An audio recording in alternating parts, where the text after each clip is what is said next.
vous demandez peut-être comment passer d'une idée à une startup en croissance. Dans mon cas, j'ai commencé avec seulement 800 €, j'ai levé plus de 3 millions d'euros, créé un produit innovant et généré des centaines de milliers d'euros de chiffre d'affaires dès le lancement. Mais pour en arriver là, l'une des premières étapes incontournables, c'est d'arriver à trouver son marché. Salut, je m'appelle Antoine, j'ai monté une boîte Deep Tech et Hardware. L'objectif de cette vidéo est simple, c'est de partager mon expérience avec vous pour que vous aussi, vous puissiez faire pareil. J'ai fait beaucoup d'erreurs que vous pouvez probablement éviter et dans cette vidéo, je vais tout vous raconter. Mais avant de commencer, si jamais vous avez loupé la première vidéo de cette série qui parle de comment trouver une idée, je vous invite à aller la voir pour bien comprendre tout ce que je dis ici. Je vous mets le lien quelque part par ici sur l'écran.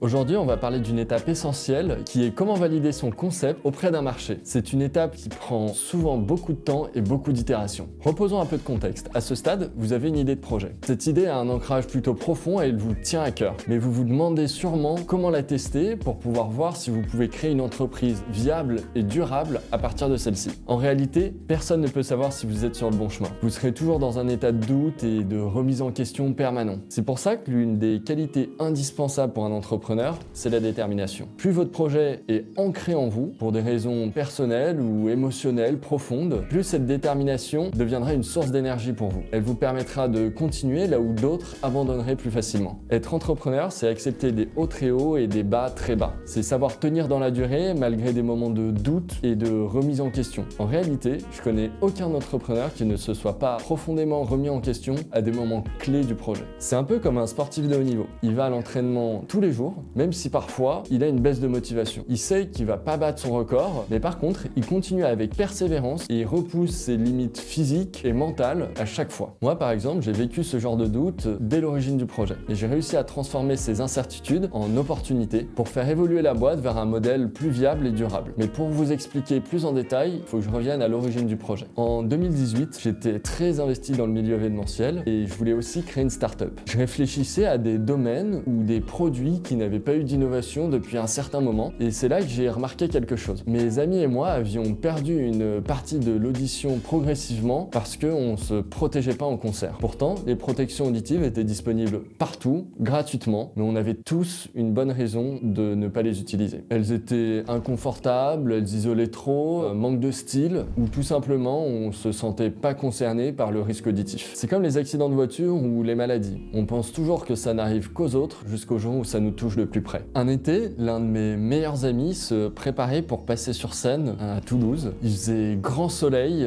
super chaud, et en fait il s'est baissé pour ramasser sa bouteille d'eau juste à côté d'une énorme enceinte. Au même moment, les ingé sons ont lancé un test audio à pleine puissance, et là, c'est le drame. Un tympan perforé et une grosse perte auditive sur une oreille. C'est souvent après un accident comme ça qu'on commence à envisager à investir dans des solutions plus haut de gamme. Malheureusement, l'audition, ça ne se répare pas une fois que c'est perdu, c'est définitif. De cette histoire, un constat s'impose. Les protections auditives n'ont quasiment pas évolué depuis leur création. Par contre, en face, on voit de plus en plus de technologies assez impressionnantes, comme les Bose, Sony ou les AirPods, avec de la réduction de bruit active, du filtrage audio adaptatif, ou bien une connexion Bluetooth hyper intuitive. Ces avancées, elles m'ont inspiré et elles m'ont donné l'envie d'associer ces technologies dans les protections auditives pour les rendre plus utilisées en prévention plutôt qu'en curatif. C'est comme ça qu'est né Safe-Ear. Au départ, l'idée a généré énormément d'engouement et beaucoup d'idées positives, mais très vite, il y a eu une grosse remise en question qui est apparue. Le coût de développement et le prix de revient d'un produit comme celui-ci le rendaient presque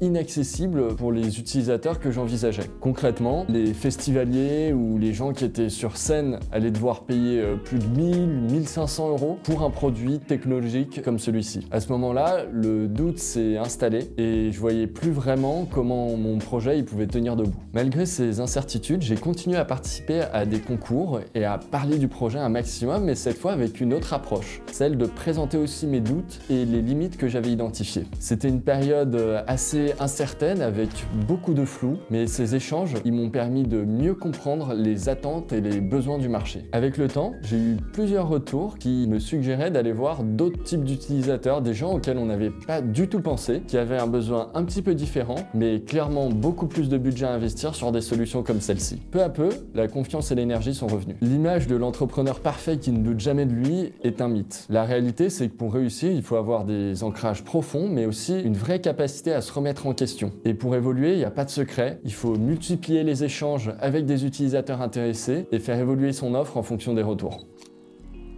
En fait, quand vous commencez à parler comme ça de votre idée à plein de gens, vous exposez beaucoup. Vous exposez à des critiques constructives, des gens qui sont hyper engagés dans l'aventure, et à des fois des retours qui sont un petit peu plus difficiles à entendre. Il y aura ceux qui trouvent votre idée brillante et ceux qui comprendront pas du tout l'intérêt. Ces retours, ils sont essentiels parce qu'ils vont vous permettre de transformer vos croyances initiales en convictions fortes et profondes. Souvent, on a des idées préconçues de ce que veut le marché, et c'est seulement en les confrontant à la réalité qu'on peut avancer. Vous pouvez utiliser des méthodes un peu scolaires telles qu'on connaît pour faire une étude de marché avec des études quali, quanti, mais ce qui compte vraiment, c'est de créer une discussion avec les utilisateurs avec qui vous parlez. Vous devez poser des questions ouvertes, mais aussi réagir et donner votre avis pour créer un échange enrichissant des deux côtés. Avec mon associé, au début, on sortait fraîchement d'école et du coup, on a repris nos exercices de cours pour pouvoir mener ces études. Vous savez, les fameuses études qualitatives et quantitatives de tout à l'heure. Bon, c'était sympa, hein, mais en réalité, c'est pas ça qui nous a vraiment permis d'avancer. À force de rencontres, on s'est en fait rendu compte que la question intéressante à poser pour nos utilisateurs, c'était mais vous, de quoi vous avez besoin?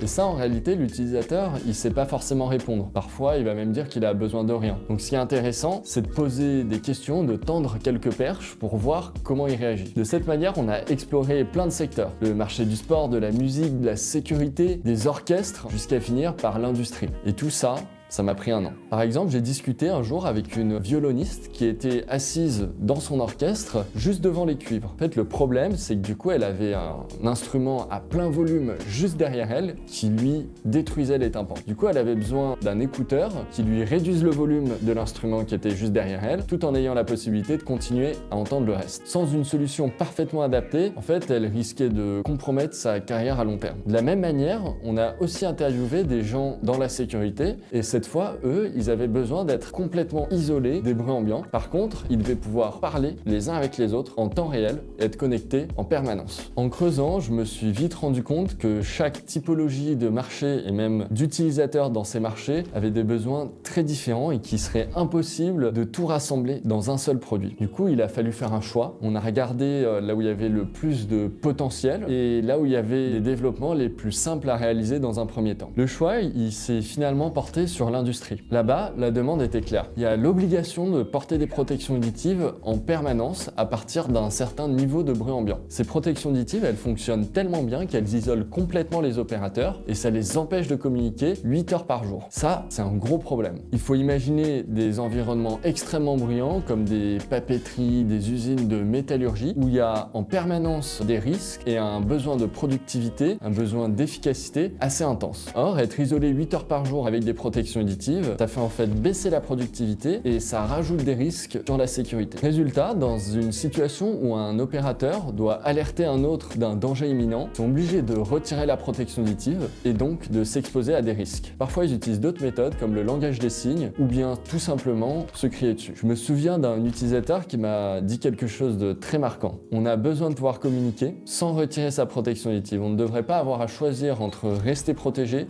et communiquer. Et ça, ça a été une révélation pour moi. Ce constat, il n'est pas arrivé par hasard. En réalité, mon associée, elle a passé des mois et des mois dans les usines à questionner des utilisateurs, que ce soit les opérateurs du terrain, les responsables sécurité, les responsables de production ou même la direction, pour comprendre précisément où est-ce que notre produit pouvait avoir un réel impact. Vous voyez donc qu'en parlant de votre idée sur le terrain, en fait, vous allez confronter toutes vos hypothèses à la réalité. Vous allez vous rendre compte que certaines hypothèses sont fausses ou doivent être juste retravaillées. Et ça va vous permettre de vous adapter pour choisir une fonctionnalité, un marché ou bien même une vision, une direction générale pour votre entreprise. Mais à ce stade, il y a une question qui revient souvent. C'est est-ce qu'il faut que je garde mon projet secret? Ou au contraire, faut-il en parler librement au risque de se faire piquer l'idée? Pour moi, avoir peur de se faire voler son idée, c'est un non-sens. Une idée seule, ça vaut rien. En fait, il y en a des milliers sur Internet que vous pouvez trouver. Ce qui compte, c'est l'exécution. Et ça fait toute la différence. Et si, par malheur, quelqu'un vous vole votre idée, en fait, il faut se dire que dans 3 ans, elle sera complètement différente de la vôtre. Pourquoi? Tout simplement parce que vous êtes des êtres humains différents, avec des valeurs, une perception du monde, un parcours qui est unique et qui fera que à chaque test du terrain, à chaque choix à faire pour la création de l'entreprise, vous risquez aussi de prendre des chemins différents. La personne qui vous aura copié, elle suivra jamais exactement le même chemin. Par contre, si jamais ça arrive, ça veut dire que votre idée, elle a beaucoup de potentiel. En gardant votre idée secrète, vous risquez simplement de développer quelque chose qui ne trouve pas son marché. Parler de sa solution, c'est l'adapter, l'améliorer, la faire évoluer et ça, c'est indispensable pour avancer. Donc si le sujet, c'est pas de garder l'idée secrète, il faut quand même nuancer avec le fait que protéger les éléments clés, la vraie valeur différenciante, la technologie, ça peut avoir une valeur. Les technologies que vous avez développées, les méthodes spécifiques, elles ne doivent pas forcément être révélées. Si vous devez aborder ces sujets avec quelqu'un, pensez à la partie propriété intellectuelle. Mais attention, c'est pas directement un brevet ou ce genre de choses qui sont très coûteuses en temps et en argent. Il y a plein d'autres outils beaucoup plus adaptés pour des stades de projet moins avancés qui permettent déjà de dérisquer des discussions de ce type. Parler de votre concept, en fait, c'est vraiment essentiel. Mais vous devez vous concentrer sur le pourquoi, sur le problème que vous cherchez à résoudre et pas spécialement sur comment vous résolvez ça. En réalité, l'utilisateur qui a vraiment un problème, il va pas avoir besoin que vous lui détailliez comment vous résolvez son problème. Le principal, c'est que vous résolvez son problème. Vous n'avez pas forcément à dévoiler toute votre recette magique. C'est tout un équilibre à trouver entre dévoiler certaines informations pour récupérer un feedback et améliorer son projet, mais aussi garder une partie secrète pour pouvoir garder son avantage compétitif. Un jour, chez Saphir, j'ai vécu une situation où je suis pas allé discuter avec suffisamment d'utilisateurs. J'avais déjà sorti un produit, donc je me disais que je savais faire et que j'étais au-dessus de tout ça. Ce produit d'ailleurs, il était super simple. On a nos écouteurs et on cherchait à créer une sorte de station de charge pour pouvoir les recharger en fin de journée.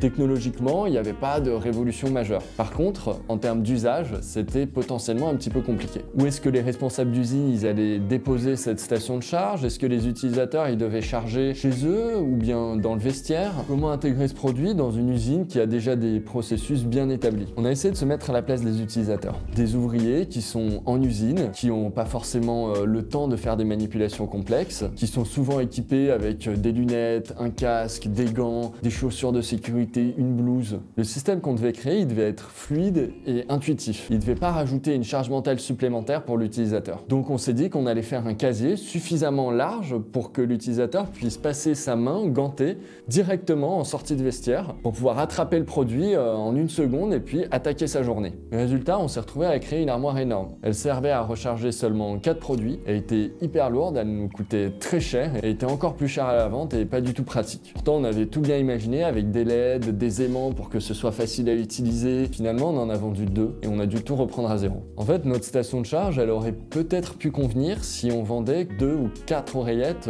par client, par usine. Mais en réalité, notre objectif à plus long terme, c'était vraiment d'en vendre des dizaines et des dizaines. Donc vous imaginez si à chaque fois il y a un meuble de la taille d'une petite armoire qui doit être disposé, ça prend énormément de place et c'était pas du tout viable à long terme. On aurait dû en installer des dizaines par site avec plein de multiprises de partout. Enfin bref, ça plaisait pas du tout à nos clients. Et pourtant, je vous assure qu'avec l'équipe d'ingénieurs, on avait toutes les meilleures intentions et on avait vraiment essayé de se mettre dans la peau des utilisateurs. Simplement, on avait oublié une étape essentielle, c'était d'aller les voir. Vous voyez donc l'importance de parler de votre projet un maximum, de récolter des feedbacks, de pas avoir forcément peur qu'on vous vole l'idée à la moindre occasion. Par contre, une fois que vous l'avez fait, que vous avez recueilli suffisamment de retours, il faut les traiter, les prioriser et mettre en face toute la réalité des développements techniques qui vont avoir lieu. Dans cette vidéo, on a vu pourquoi il était crucial d'aller se confronter au marché réel pour pouvoir développer un produit utile. Et surtout, on a compris qu'il n'y avait pas vraiment de chemin tout tracé. Ce qui compte, c'est de se mettre en mouvement, de faire un premier pas, puis un deuxième, puis un troisième,